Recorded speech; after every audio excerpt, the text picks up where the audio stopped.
Busque conmigo 1 Tesalonicenses capítulo 2, versículo 19, y vamos a seguir leyendo. Así que vamos a la palabra. 1 Tesalonicenses 2, del 19 al 20, y vamos a seguir entonces leyendo el capítulo 3. Amén.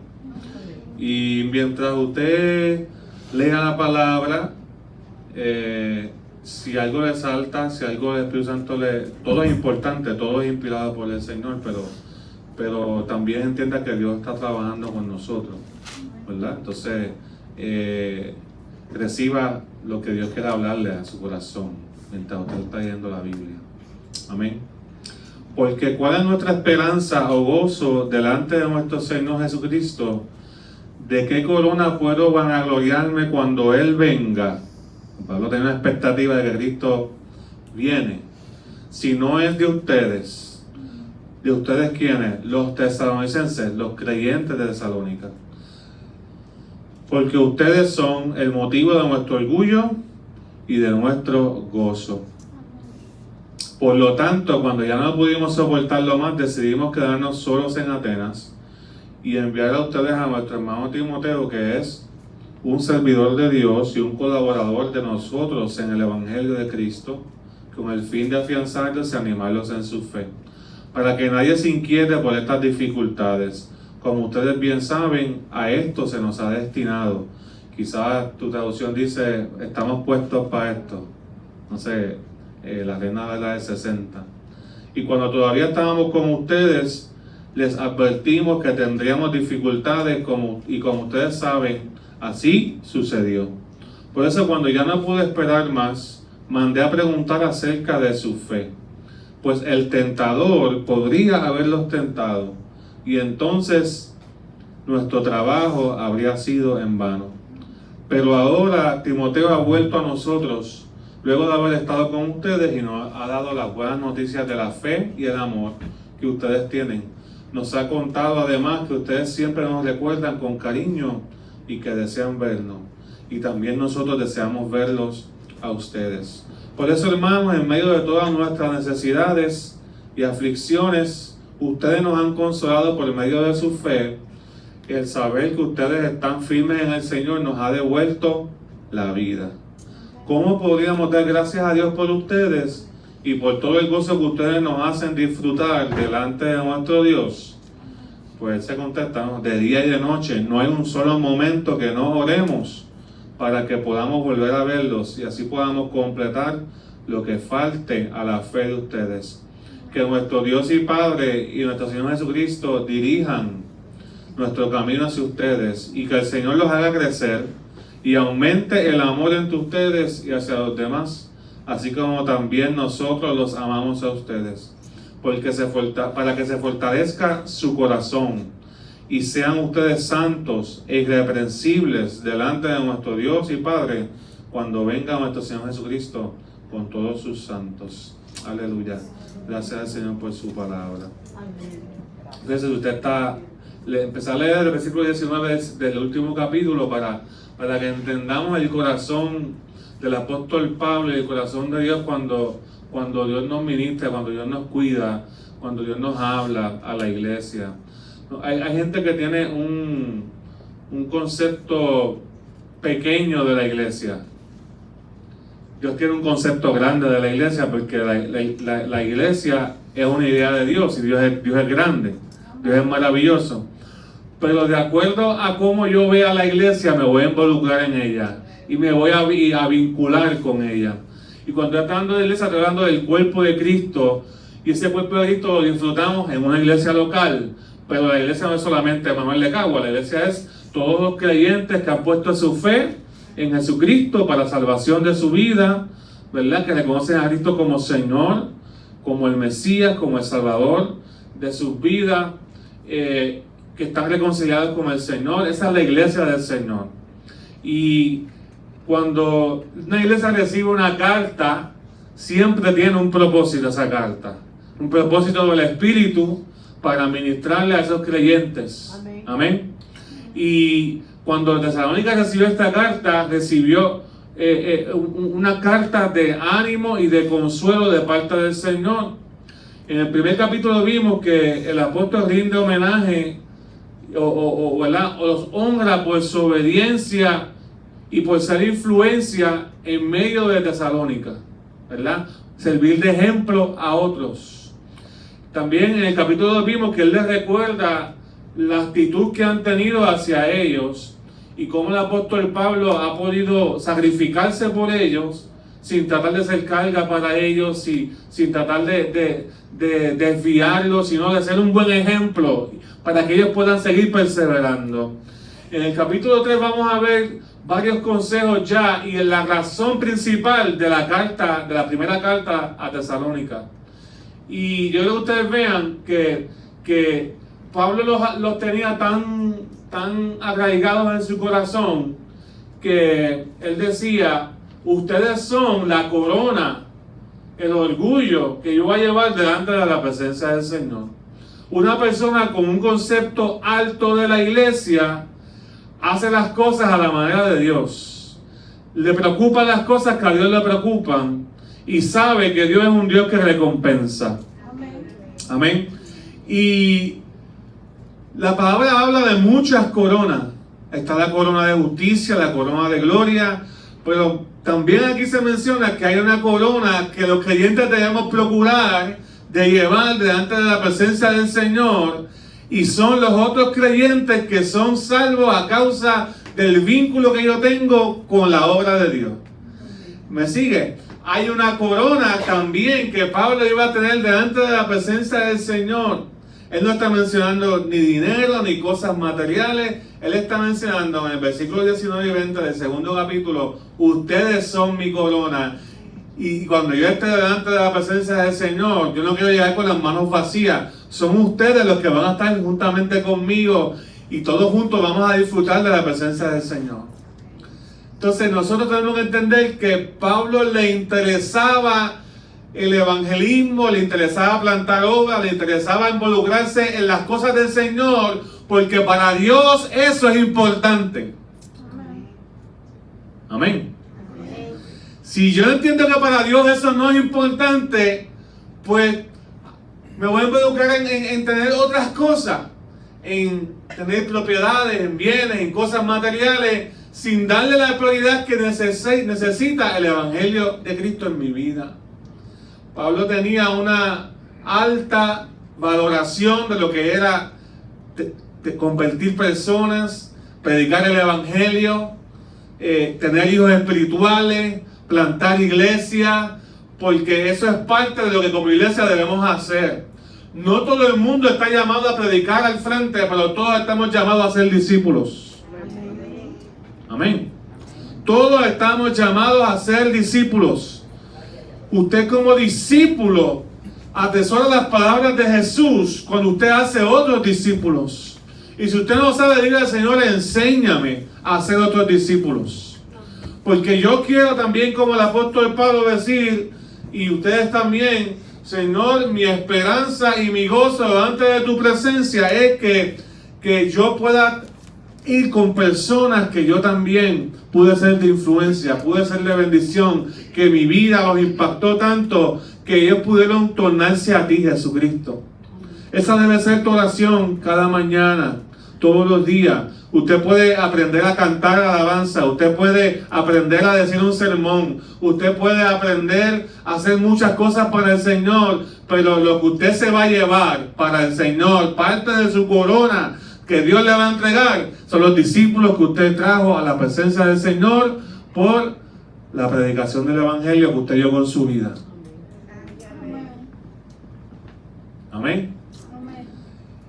Si esa es la recompensa, si eso es algo que Pablo estimaba, ¿cuánto más nosotros? Pablo decía: el orgullo y mi gozo que yo pudiera llevar a mi corazón son ustedes, que ustedes están perseverando en la fe, que ustedes creyeron la palabra, que ustedes creyeron con el corazón, que están sirviéndole al Señor en medio de una cultura que tiene muchos dioses. Y para mí no es diferente en este tiempo. Nosotros nos llena, ¿verdad?, de gozo y de alegría, y podemos también, ¿verdad? ¿Cómo se dice?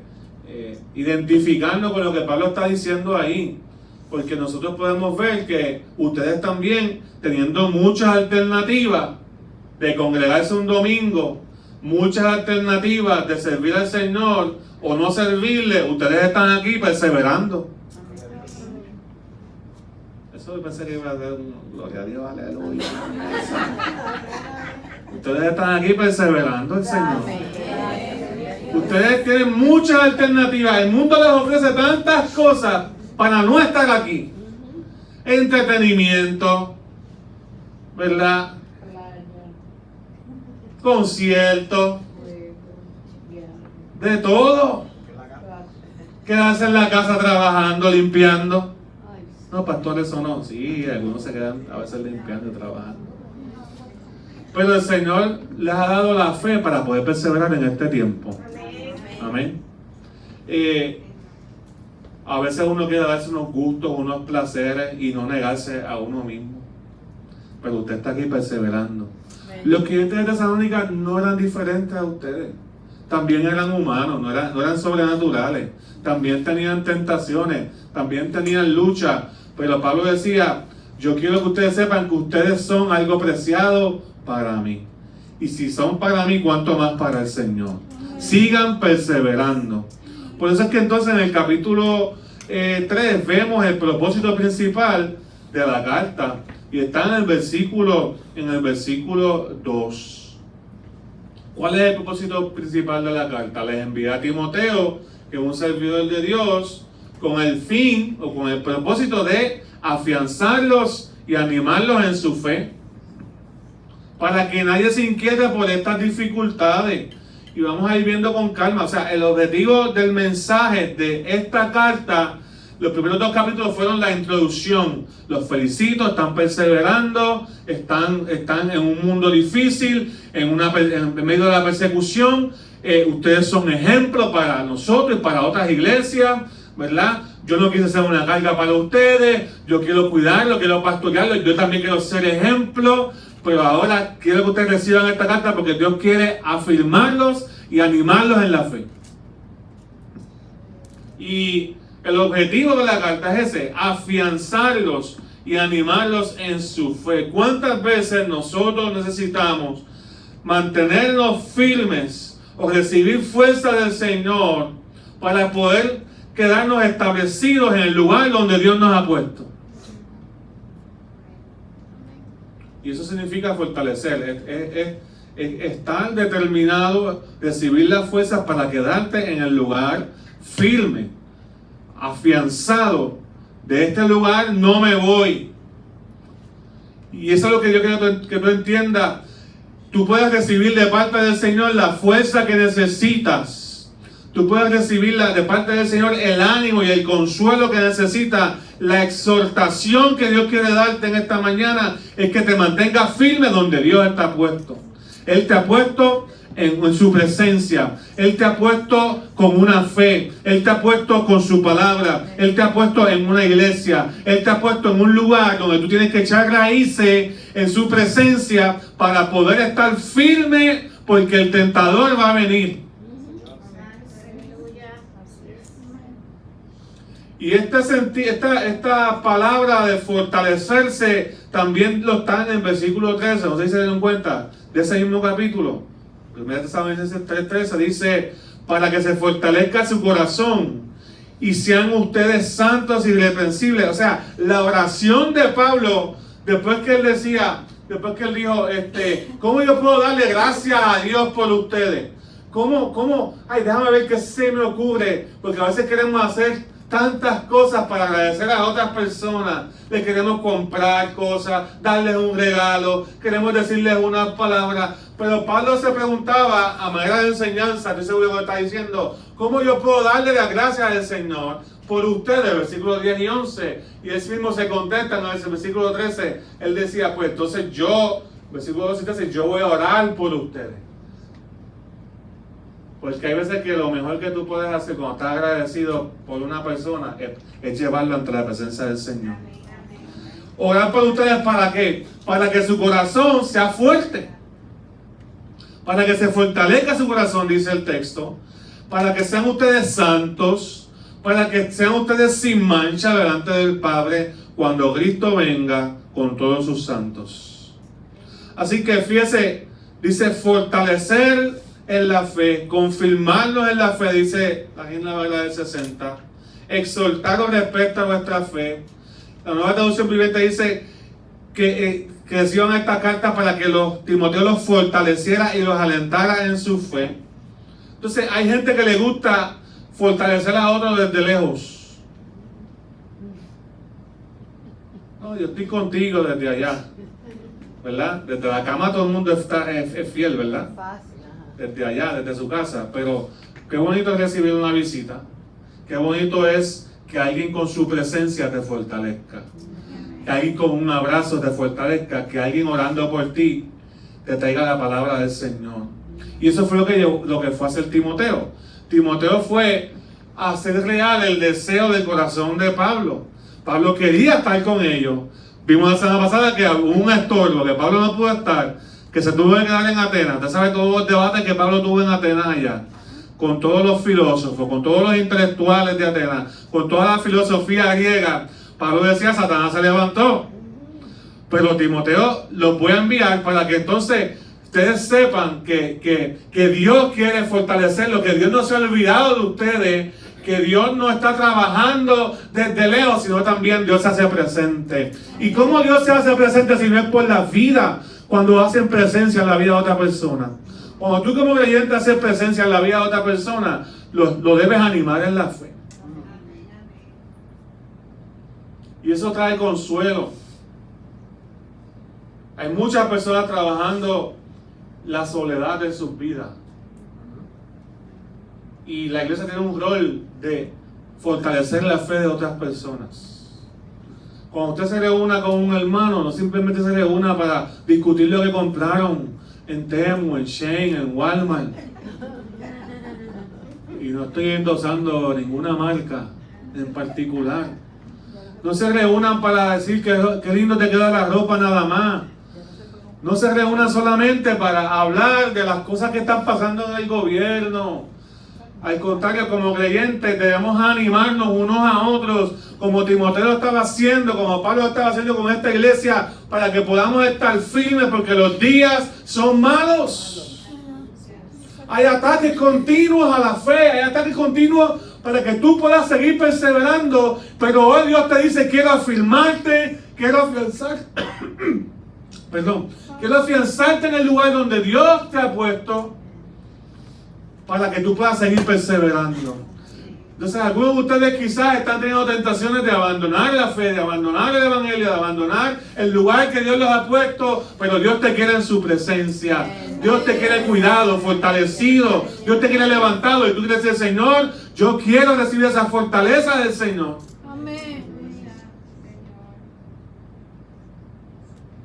Porque hay inquietudes que pueden surgir por las dificultades. Esa frase me llegó al corazón en el versículo 3. Como ustedes bien saben, a esto se nos ha destinado. Porque el que está perseverando va a padecer dificultades. Eso está dado. Usted tiene que entender eso.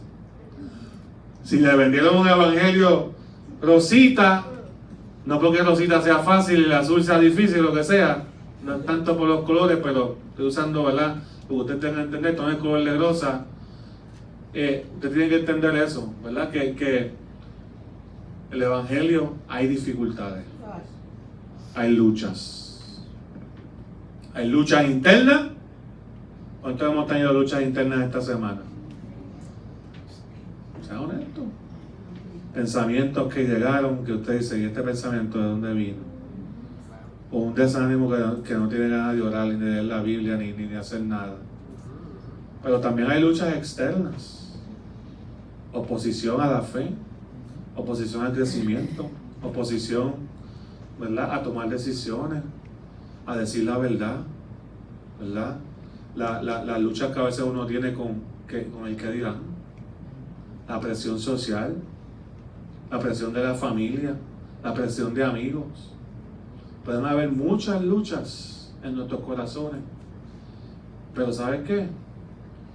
todas esas cosas nos pueden inquietar, ¿verdad? Y Pablo pensaba que ellos podían estar inquietos por las luchas que Pablo estaba teniendo. Fíjese que el vínculo que tenía Pablo con esta iglesia era tan grande que Pablo sabía que si a lo mejor a Pablo le pasaba algo, ellos podían apartarse. Entonces, él no quería ¿verdad?, que ellos abandonaran la fe por las dificultades o las luchas que Pablo estaba pasando. Pero Pablo tampoco les está escondiendo el sol con la mano, porque no se puede. Pablo está diciendo es que en la vida cristiana hay luchas, hay inquietudes, hay dificultades. Para esto el Señor nos ha preparado para esto. ¿Ve? Cuando todavía estábamos con ustedes, dice el versículo 4, les advertimos que tendríamos dificultades, como ustedes saben, y así sucedió. O sea, Pablo los preparó. Y yo quiero que ustedes entiendan que aunque nosotros vivimos en Puerto Rico y somos parte de los Estados Unidos y somos parte, ¿verdad?, de una nación que todavía hay libre expresión y todavía hay libertad de culto y todas esas cosas, yo quiero que ustedes entiendan que en el Evangelio, aún con todas esas libertades gubernamentales que son garantizadas por ley, todavía hay persecución. La persecución quizás no viene de parte del gobierno, pudiera venir de parte del gobierno como en otros países, pero en otros países no solamente es el gobierno el que persigue, es la familia, es la tribu de al lado, es lo que quieren apoderarse de sus cosas. Entonces uno como cristiano tiene que decidir cómo uno va a actuar en medio de las inquietudes y dificultades de la vida. Para nosotros es bien importante no crear expectativas irreales de lo que es la vida cristiana. Y Pablo se aseguró, yo les advertí, yo les dije que esto podía suceder, que por causa del Evangelio, bueno, ¿se acuerdan cuando como se plantó la iglesia de Tesalónica? A Pablo lo sacaron prendido de la ciudad. Y se fue, y dejó de predicar, no, se fue a otra ciudad. Pero los creyentes de Tesalónica, los que estaban en el contexto inmediato, los que eran de allí, les tocaba vivir el Evangelio allí. A nosotros nos toca vivir el Evangelio en Cagua. Hay gente que Dios le va a mover de Cagua. Pero a los que estemos aquí en esta región, en los pueblos del área este, todos los que, y área metro, porque tenemos área metro por ahí también, que vienen todos los domingos a congregarnos, donde quiera que Dios nos ha puesto, en esta isla, tenemos la responsabilidad de reflejar quién es Cristo. Amén. Aunque tengamos dificultades, amén, no podemos tener expectativas irreales de que Dios nos va a librar de todos los problemas que nos van a surgir. Pero sí Dios va a estar con nosotros y cada uno de ellos. Amén. ¿Me sigue, hermano? Sí. Y ya vemos, Pablo está recordando, yo se los dije, que esto podía pasar. ¿Ves? Ustedes les toca perseverar allá y a mí me toca perseverar acá. Pero no se desanimen por las cosas que a mí me pasan. No te desanimes cuando otro hermano está en una situación difícil. Al contrario, sé de bendición para ellos. Y como esta iglesia fue de bendición para el apóstol Pablo. Les envió, Pablo está dando las gracias porque les envió economía, no, en esta carta no. Pablo está dando las gracias porque le enviaron muchas personas a visitarlo en medio de sus situaciones difíciles. No, tampoco. Cómo esta iglesia consoló a Pablo, cómo esta iglesia bendijo a Pablo, permaneciendo fiel. Porque tú bendices a otro con la fidelidad. Tú bendices a otro con tu determinación de creerle al Señor en medio de las circunstancias. Porque tus palabras y tus hechos llevan un mensaje contundente en el mundo espiritual y a las relaciones que están cerca de ti. Dios sabe la oposición que uno enfrenta y las inquietudes que surgen mientras uno desea serle fiel a Dios. Por eso Pablo envió a Timoteo, porque ya no podía esperar más. Él tenía una inquietud en su corazón. ¿Cómo estarán estos creyentes de Tesalónica? Tengo que saber de ellos, porque pienso que a lo mejor creen que me pasó algo, que estoy muerto, o que algo me pasó que va a provocar que ellos abandonen la fe. Y yo tengo que enviarles a Timoteo para que ellos sean afirmados y consolados en la fe. ¿Están aquí, hermano? Amén. Cuando ya no pude esperar más, dice el versículo 5, mandé a preguntar acerca de su fe, pues el tentador podría haberlos tentado, y entonces nuestro trabajo habría sido en vano. Fíjense que Pablo está diciendo, como yo no los veo hace tiempo en persona, no sé cómo están espiritualmente. Porque hay personas que uno las deja de ver un tiempo y de momento cambian. No de momento, ¿verdad? Pero usted me entiende lo que quiero decir. Se vuelven otra persona, otra fe, otras creencias, abandonan la posición que Dios les dio, no permanecieron firmes. Y uno tiene que ver eso. Pablo sabía que eso podía pasar. ¿Por qué Pablo sabía que podía pasar? Por el tentador. Y aquí hay un principio espiritual, ¿no? Que nosotros tenemos que aguardar en nuestro corazón. El deseo de estar firmes en la fe. Porque si usted no está firme en la fe, el enemigo lo está viendo. El enemigo conoce tu vida de oración. El enemigo conoce tu vida de palabra. El enemigo ve cómo tú tratas a tu esposo, a tu cónyuge, a tus hijos, a tus padres. El enemigo está viendo acá cómo tú administras tu dinero. El enemigo no es omnisciente, pero ve todas esas cosas. Hay un mundo de tinieblas que está observando nuestras vidas, de la misma manera que hay un mundo espiritual. Y el enemigo te va a ofrecer, te va a tentar, te va a dar la oportunidad de abandonar tu fe apelando a los gustos y placeres que tú tienes en tu vida diaria. Apelando a tus áreas de debilidad. ¿Cómo Él conoce cómo tentarnos? Sino porque está viendo nuestras vidas. Pablo sabía que la ausencia de una buena enseñanza o de un líder que pudiera cuidar la iglesia podía provocar creyentes débiles. Entonces les envió a Timoteo y entonces él está preocupado también por la lucha espiritual que puede tener un creyente cuando no tiene a alguien que esté pendiente de ellos. Por eso es bien importante rendirnos cuenta. Mira conmigo, rendirnos cuenta. Porque el que no rinde cuenta está solo. El que no rinde cuenta no quiere crecer. Necesitamos todos. Necesitamos todos. Porque hay veces que guardamos cosas en el corazón y abandonamos la fe y después nos preguntamos, ¿pero qué pasó? Una de las razones por las que cambian es porque el enemigo los está tentando. Y los ha tentado continuamente. Y Pablo sabía que eso es una realidad. Y no está mal decirlo, que el enemigo es un tentador. Usted puede creer en la soberanía de Dios y puede creer en todo lo que usted, gloria a Dios por eso, que Dios tiene el control de todo. Pero también el enemigo tiene poder, aunque sea limitado, y se ha dado poder para tentar. Tentar es ofrecer. Vengo por aquí. Es poner a prueba a una persona para hacerla pecar. Es someter a otro a una prueba para conocer su verdadera naturaleza o carácter. Así que el enemigo te va a poner a prueba para hacerte pecar. Y el pecado es rebelión contra Dios. Él te va a poner a prueba para que tú te rebeles en contra de lo establecido por el Señor. Y Él va a hacer lo posible para mantenerte en una situación donde, como tu fe está débil, tú abandones la fe.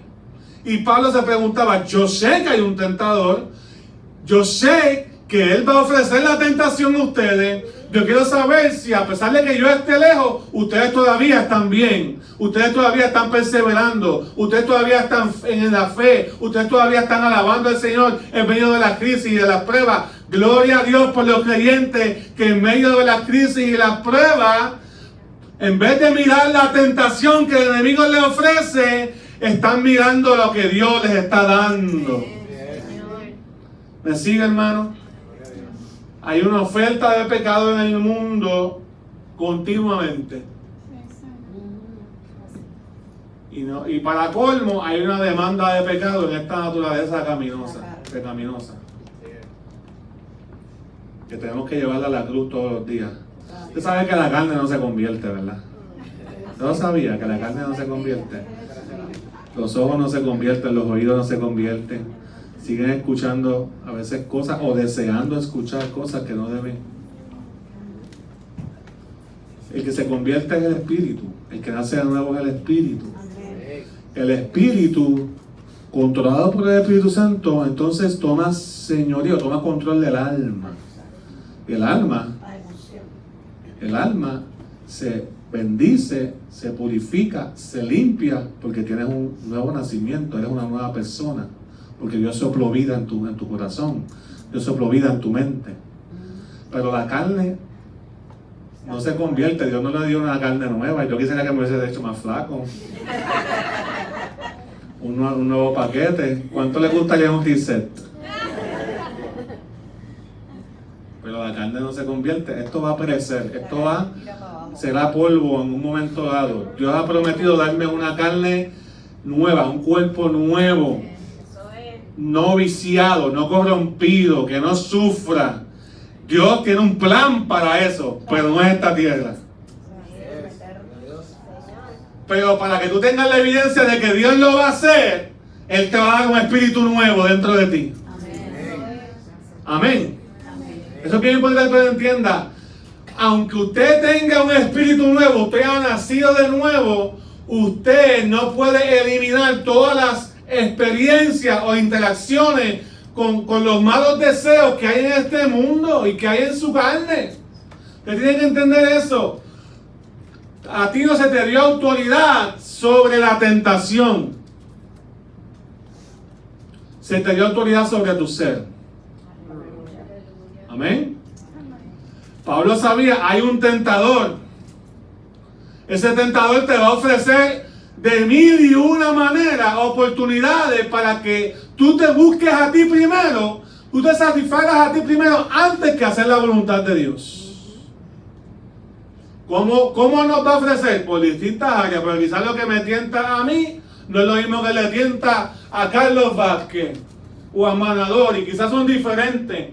Y la Biblia habla de muchas conductas que son rebeliones al Señor. Entonces todos tenemos luchas internas. El objetivo de la tentación es que abandones la fe, que te pongas a ti primero. El objetivo de la obediencia es que tú pongas a Dios primero. Pero es bien importante que tú entiendas que a ti no se te da autoridad sobre la tentación. ¿Qué quiere decir eso? Quiere decir que cuando el enemigo viene a nuestra vida, él tiene el poder limitado de decidir cuándo venir y qué ofrecer. Se ha dado autoridad para eso, porque la Biblia dice que Dios no es el que tienta.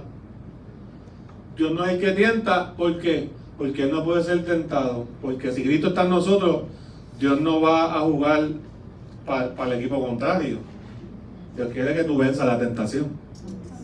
Amén. Si Cristo está en mí, Dios no me puede tentar a mí. Entonces Dios no puede ser tentado. No podemos decir que esta tentación me la envió Dios. Ay, esa mujer, ay Dios mío, ¿qué tú haces? Porque tú permites. No fue Dios, fue el diablo. Ay, ese chisme está bueno. No fue Dios, fue el diablo. Aunque lo disfracemos de motivo de oración.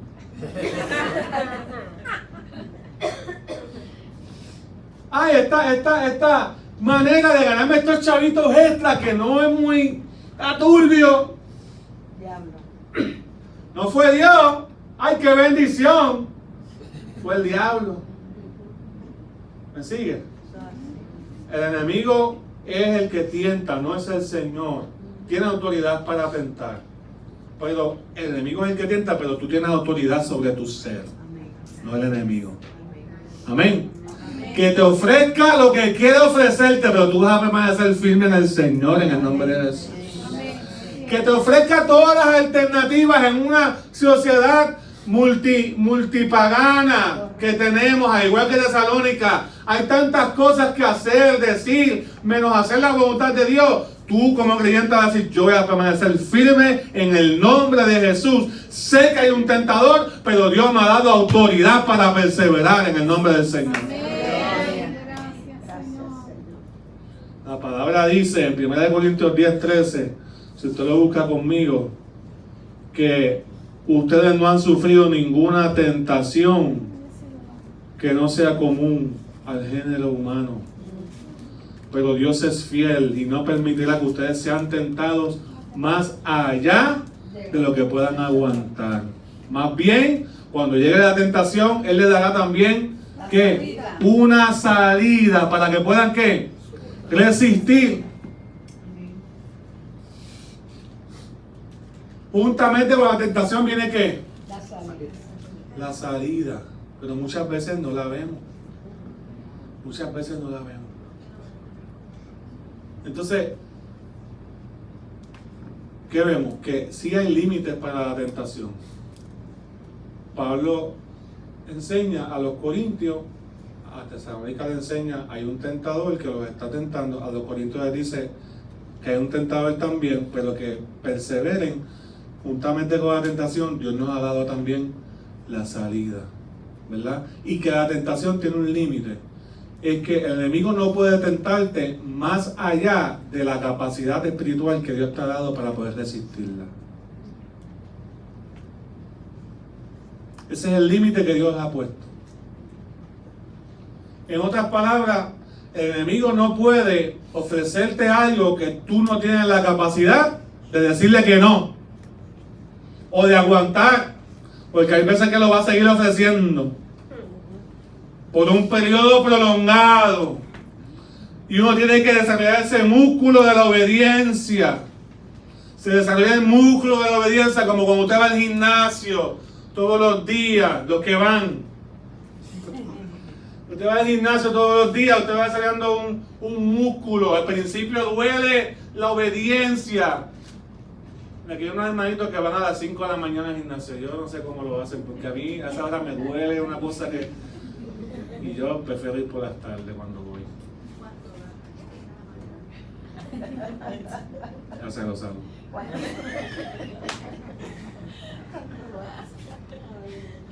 Porque duele. A los músculos les duele.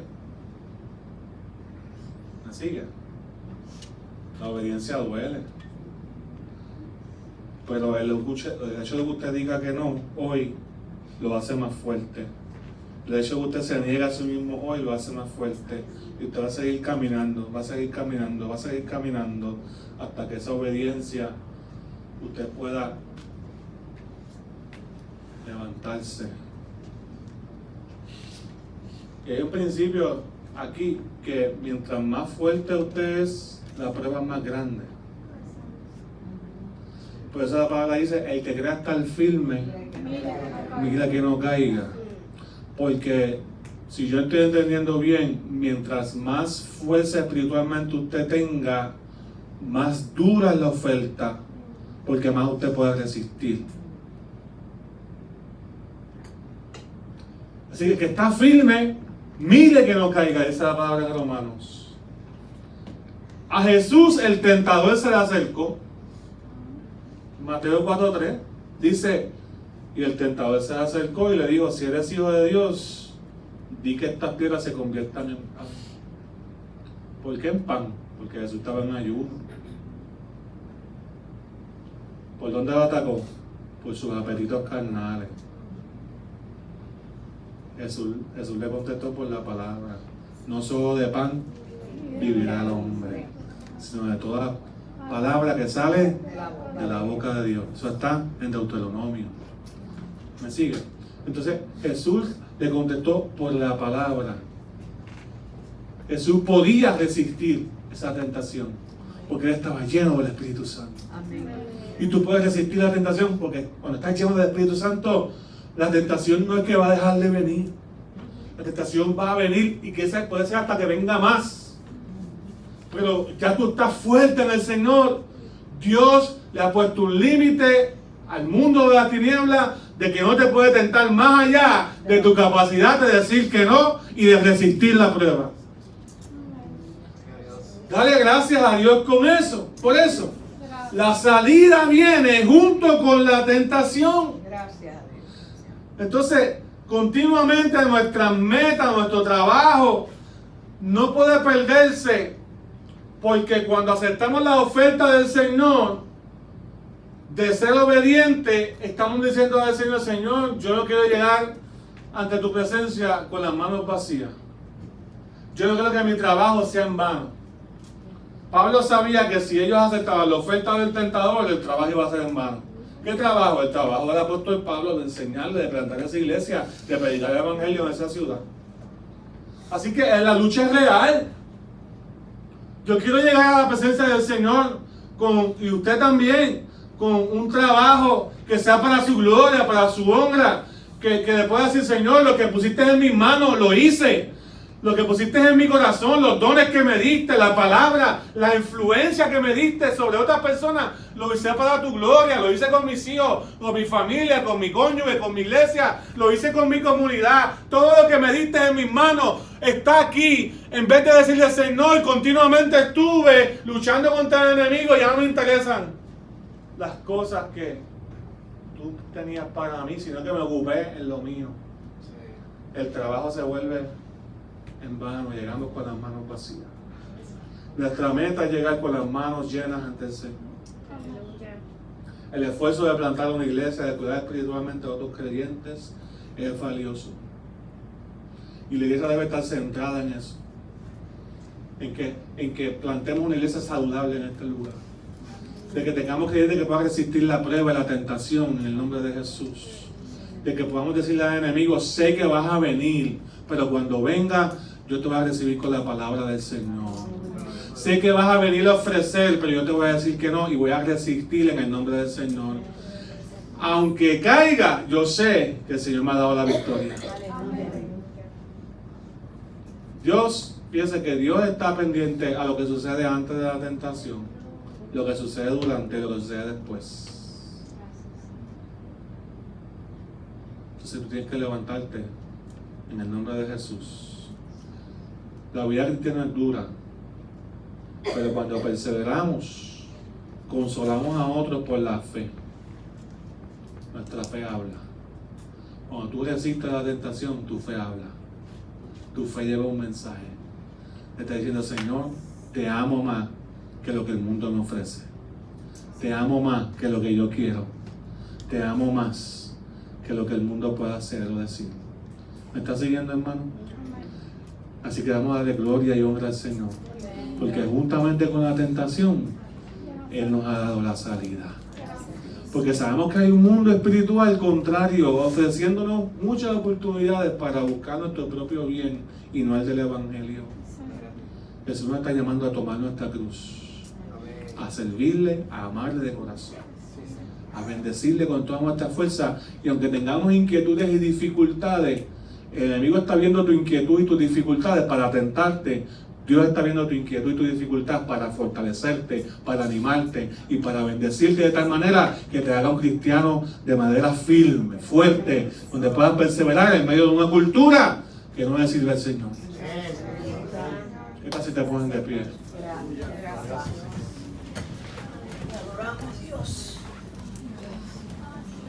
Gloria a Dios por su palabra. Gloria a Dios por su presencia. Gloria a Dios por su presencia. Por eso que usted no se puede sorprender. Decía el apóstol Pedro en su carta que el enemigo anda como león rugiente buscando a quién devorar. Y los leones rugientes hacen ruido. Puede ser de momento algo que te diga wow, que te amilane o que te asuste. Pero Pablo está diciendo: pero ustedes manténganse firmes y háganle frente. Ustedes manténganse firmes y háganle frente. Amén. Uno huye de la tentación, pero al enemigo no lo enfrenta. Uno huye de la tentación, uno le dice que no a la tentación, pero al enemigo no lo reprende.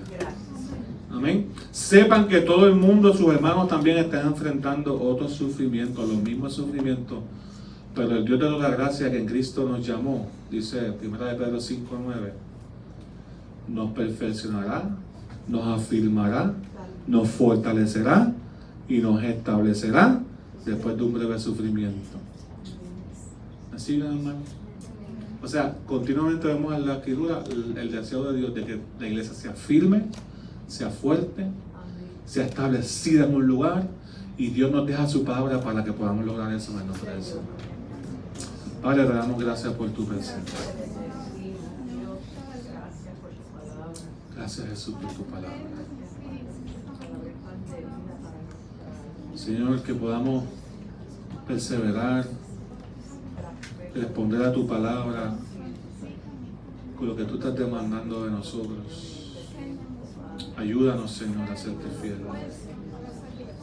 Ayúdanos, Señor, a decir que no cuando tenemos que decir que no. Ayúdanos, Señor, a rechazar toda tentación, a resistir toda tentación. Padre, que entendamos que tú estás formando nuestras vidas, y cuando el enemigo quiera sacar ventaja de un momento de debilidad y de dificultad y de dolor o de sufrimiento en nuestras vidas y convertirnos en la persona que tú no nos has llamado a ser, nosotros vamos a responder con tu palabra en el nombre de Jesús. Vamos a responder con el depósito que has puesto en nuestros corazones por tu Espíritu Santo. Vamos a responder entendiendo que nuestras palabras y nuestras acciones, cuando somos tentados, envían un mensaje de perdón, de restauración, de determinación, de obediencia. Ayúdanos, Señor, a serte fiel en el nombre de Jesús, en medio de un mundo que te lleva a la contraria. Ayúdanos, Señor, a serte fiel, que podamos darte nuestro corazón. Padre, y si alguno de nosotros hemos caído, le hemos dado la bienvenida a una vida sin ti, que el mundo nos ha ofrecido, en esta hora, Señor, te pedimos perdón. Te pido que tú nos perdones, confesamos nuestros pecados y cerramos puertas en el nombre de Jesús, para que podamos perseverar firme hasta el final. Gracias, Señor, por tu palabra. ¿Alguien dice amén? Amén. Alguien dice: yo voy a salir de aquí hoy con fuerza, determinado. No mi fuerza, sino la del Señor. Porque Jesús es quien resiste a la tentación. Jesús es quien habla con el enemigo. Es la autoridad de Jesús la que te va a dar la victoria, no la tuya. Victoria sobre la tentación en tu vida. Padre, gracias, Señor, por tu palabra, en el nombre de Jesús.